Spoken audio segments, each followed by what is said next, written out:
Okay, welcome to guitar class. Sorry about the craziness this week, but I'm back. And so we want to talk about the blues. And lesson 10 gives you the A minor pentatonic scale. And it's sort of a bedrock of blues on the guitar.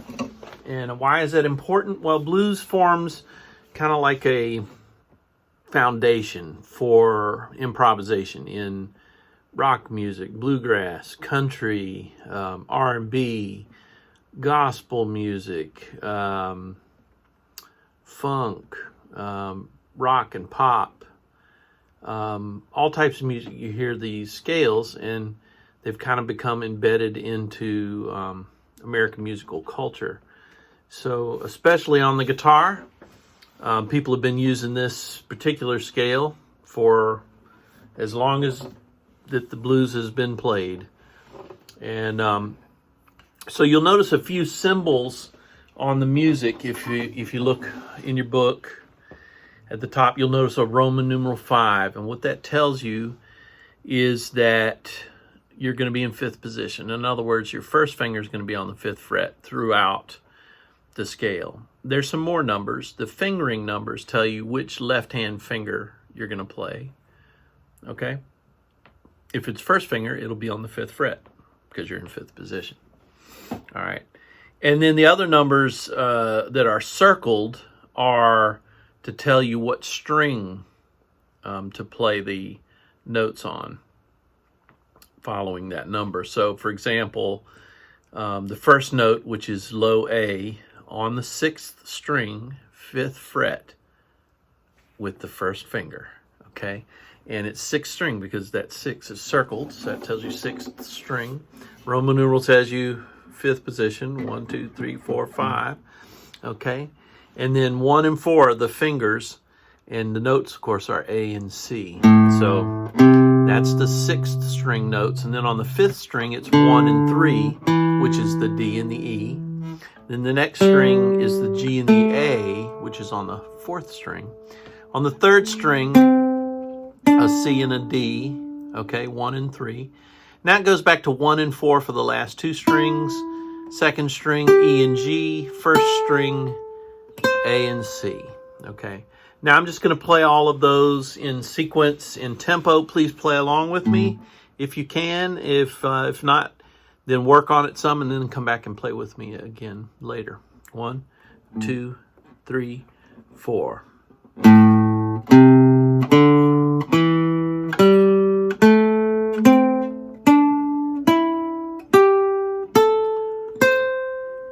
Okay, and then descending, you just do it backwards. Ready, and...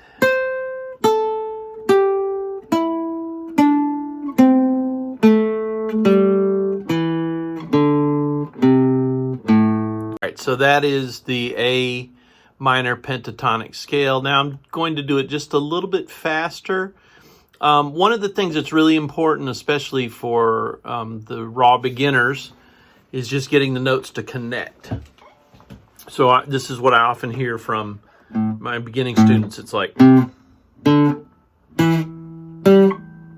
that's a pretty normal first try kind of thing. Just a lot of space.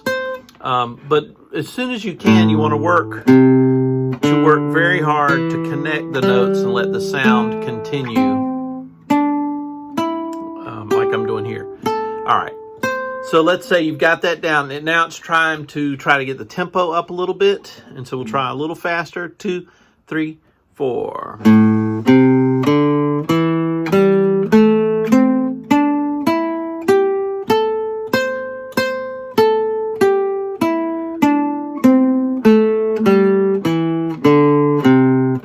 Again, 2, ready, and...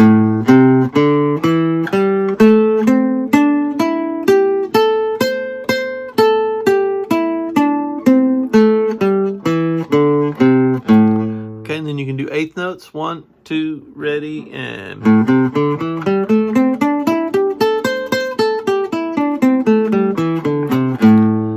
Okay, and then another type of 8th note you can do is the swing 8th note, which is really common in the blues, and it's just an uneven kind of eighth note instead of ta ta ta ta. It's more ta ta ta ta ta ta ta. Okay, 2, ready, and.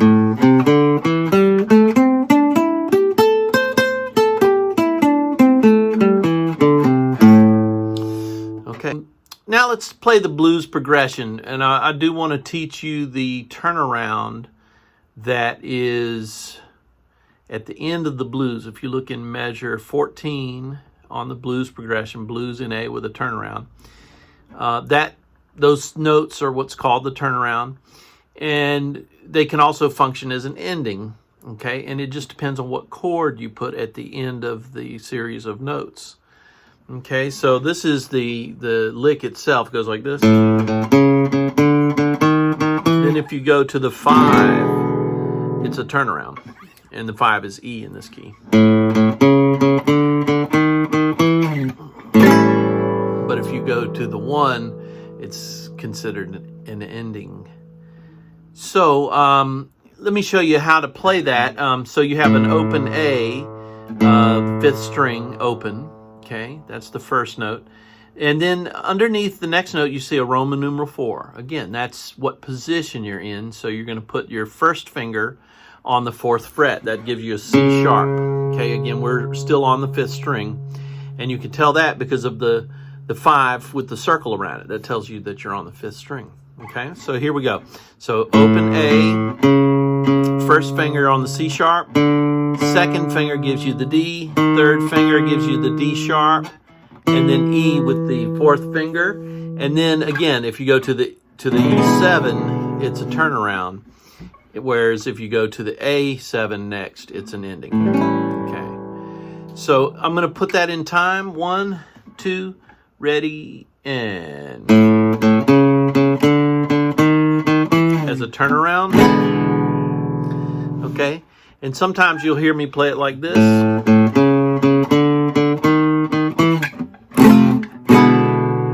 Okay, and just sneak a little F7 in there. That F7 is just called a passing chord or chromatic approach, just to add a little extra color. Or you can go straight to the E7. It's fine either way. All right, and then I'll play this as an ending. 1, 2, ready, and open, 4th fret, 5th fret, 6th fret. Okay, or you could do that same kind of chromatic, thing as well. All right, now I'm going to just play the whole progression, and the idea is to practice using that pentatonic scale as a way of soloing over this progression. But first, I just want to review the progression. I'm going to put the turnaround in it and then play it again. So I'll go twice through. 1, 2, ready, and.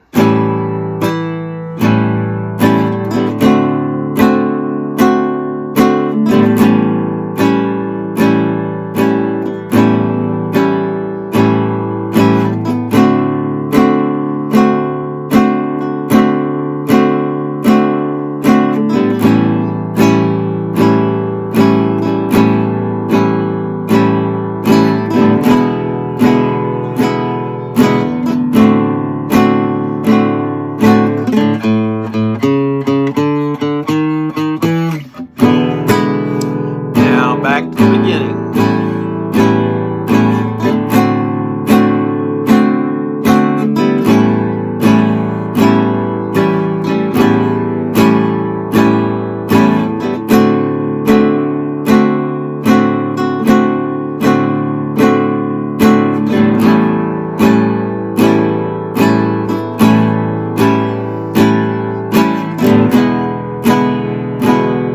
Now this time I'm going to end it.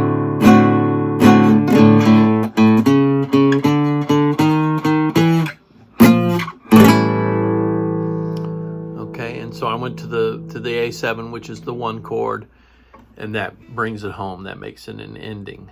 All right. So now let's talk a little bit about improvisation. Improvisation really is just the spontaneous creation of melody or stringing together melodic fragments in a way that has an arc or shape or tells a story. It's not just random notes. People who play random notes usually don't gain much ground in the field of music. You want to really make a statement with your solo. You want it to be cohesive, and you want it to be purposeful, especially with rhythm. And one of the concepts that we teach a lot in improvisation is just the idea of call and response. And one way to learn that is literally for me to play something and you to play it back. And so what that would look like, we're just going to be in our pentatonic scale, okay? Right? Same one we did at the beginning of class. All right. And I'm just going to pick that first finger, 5th fret, 1st string. And I'm going to play a rhythm or a short melodic idea, rhythmic idea, and then you play it back. So I will go, then you play, ba ba da ba. Okay? That's the way it works. I play it, you play it back. All right, here we go again. Ready? And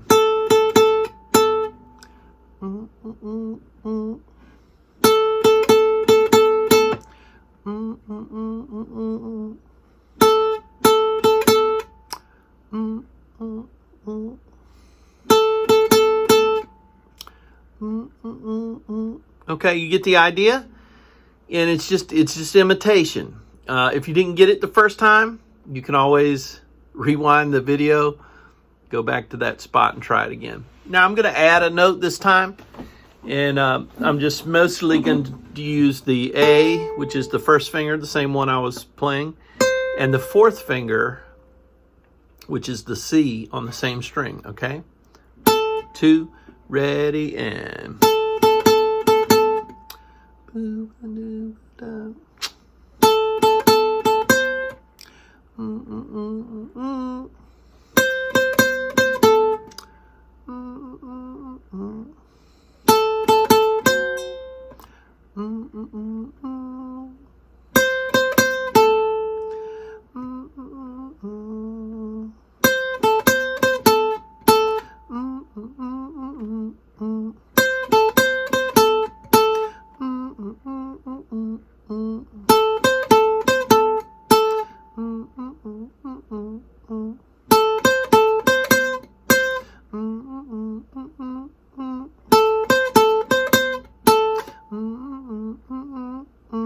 okay, just changing it up a little bit.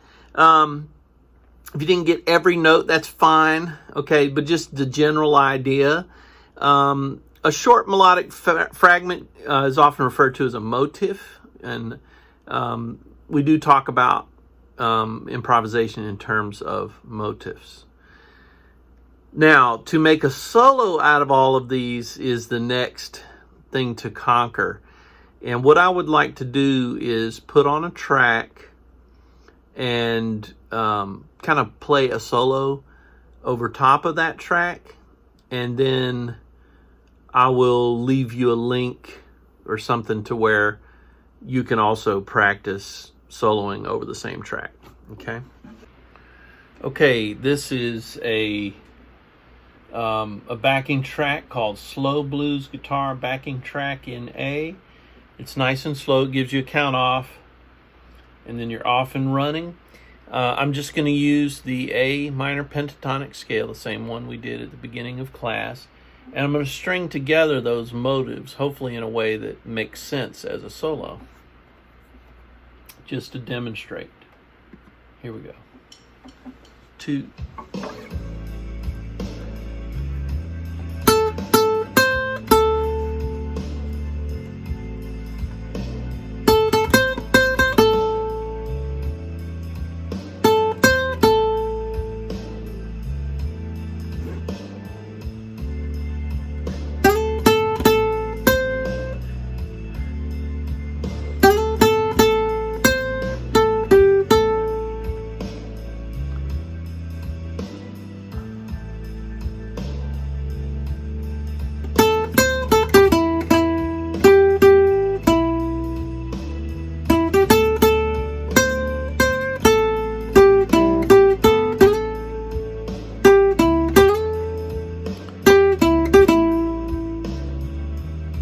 one more solo.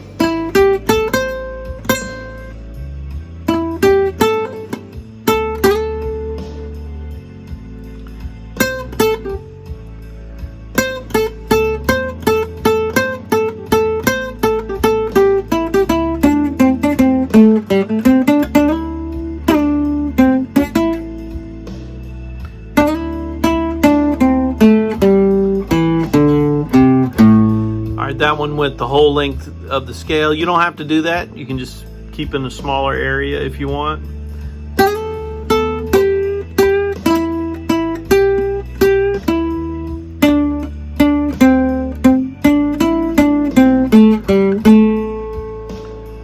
Okay, so that's the idea. All right. And I will include a link. Now that blues was kind of a slow one. If you do a search on YouTube, backing track or blues jam track or something like that in A, you just specify that it's in A. There's lots of things to choose from. And there's even a few of them that have somebody demonstrating a solo, and they're good. You can imitate them. Or, you know, there's ones with slightly faster tempo. There's ones with straight eights. But I want you to notice that I didn't play all the time. Like I left space in there. And so part of making an intelligent solo is knowing when not to play and making a statement that's worthwhile, but then leaving a little space and time for the listener to absorb what you just musically said. Does that make sense? You know, there's an interactive element to playing a solo that should include your listeners and draw them into what you're playing. So, all right, so that's the idea. I'm going to leave a link, and I want you to practice improvising using that pentatonic scale. And even if it sounds really bad, you know, just jump in and do something, you know, go with it and make a joyful noise unto the Lord, if nothing else, right? And, you know, if you play around with it long enough, you start to kind of gain some confidence. And one of the key things, too, and this, I think this is covered at the end of lesson 11. Yeah, I think. Yeah, there's a pretty big paragraph just talking about some of the people who've been influential in the style of the blues. And, you know, I think it's good to know about that. And also to understand blues as a music form. So the 12-bar blues with the format 1-4-1-1, 4-4-1-1, 5-4-1-1. Those are the numbers of the chord progression. A, D, A, A, D, D, A, A, E, D, A, A, if you're just doing the letters, okay? That song form, the 12-bar blues, is very, very common, and we hear that song form used in a lot of the American styles, okay? In rock bands and jump swing bands and you know, hardcore jazz, and you even hear it in funk. I've heard it in R&B, derivatives of 12-bar blues. And so this song form is actually very, very common. And the style, like I said, has been very influential, and you can hear hints of it if you're listening for the use of the pentatonic scale. You can hear it all over many of the styles that are current. So, yeah, it's good to pay attention to that. Read that at the end of chapter 11, lesson 11. And we will add the blue notes to this scale. Not this coming week. This coming week, we're going to jump the blues train for a minute and go back and get our bar chords. Now, somebody pointed out, Mr. Green, you have taught this out of order. We were supposed to do bar chords this past week. Well, I often do teach this part of the course out of order. I think partly because I'm just so impatient to want to get to the blues. It's so much fun, and once you get the hang of it, you can even jam out with some of your classmates. And, it's a great way to explore the guitar and explore your creativity and to build your physical chops, just your finger coordination, being able to hold those notes out like we were talking about when you play the scale. It's a great vehicle to advance your musicality and your musicianship on the guitar. So, but yeah, I am going to do bar chords, and this week I've got I have an appointment that I cannot avoid, and so I'm going to make a second video that just has the bar chord lesson. And I've been wanting to do this for a while, this bar chord lesson video. It's not in my Guitar Method 1 videos on the website. It will be after I make it today. So I'll probably include that video in with this one in the email I send out. But if I do not, I will send the bar chord video first of this coming week. I will still meet in my individual sessions with everybody, except for Allie will need to reschedule. So, all right. So that's your brief intro to the blues and lesson 10, and have fun with that. Really practice the pentatonic scale. That's going to end up on the exam, I think. So, all right. You guys have a great night.